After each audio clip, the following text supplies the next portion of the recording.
the it over here? What is the it over here? We're talking about the joke. Alright? So it was absurd makes sense. It was falsely intellectual makes sense. But if I say it was worrying about its overwhelming popularity, does it make sense? Can the joke worry? It can't worry, right? So that is out. Yes. Now if I say it were unhappy, does it make sense? It doesn't. So it was overly popular. So you keep your constants, find your answer. Okay? Another way of answering this was, look at this, absurd, negative. When I say intellectual, it becomes positive, but I add falsely, it becomes negative. So I needed another negative answer, which was overly popular. Popular is good. When you say overconfidence, does it become good? It doesn't. It crosses over good, right?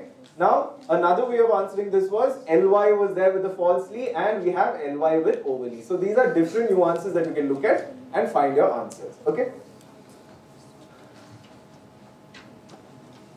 What about 9?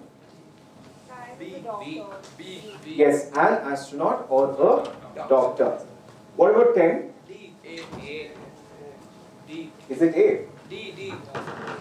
Answer is D. Why? Figure is not the face. Yes. Another thing is, we are talking about two figures. Two figures or two people.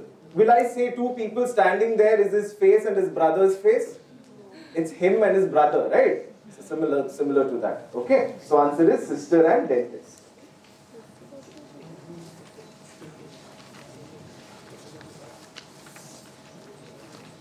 Alright. So this is not how your writing and language will look like. You will have your writing and language looking like this.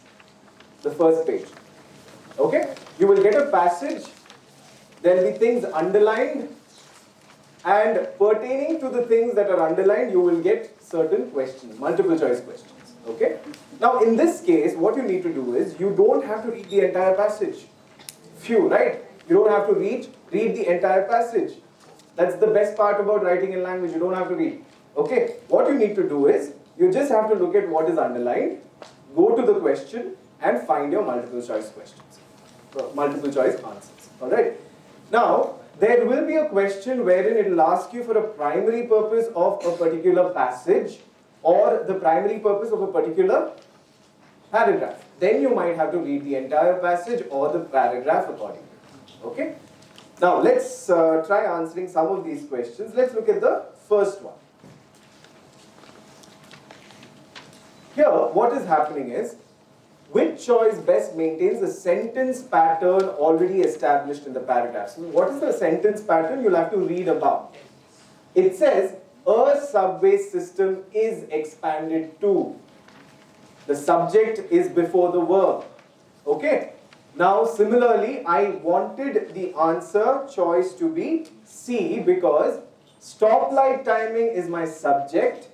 Is coordinated, is my verb. Okay? So you see how that parallel construction is drawn?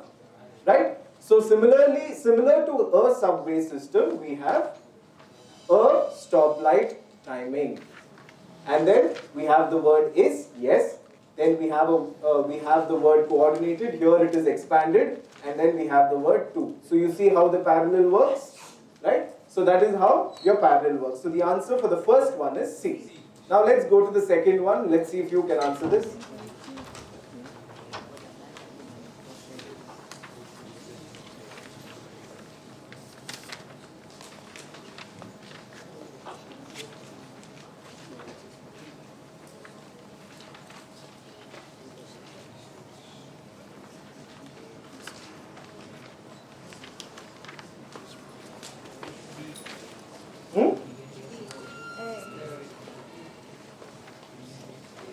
What's the answer?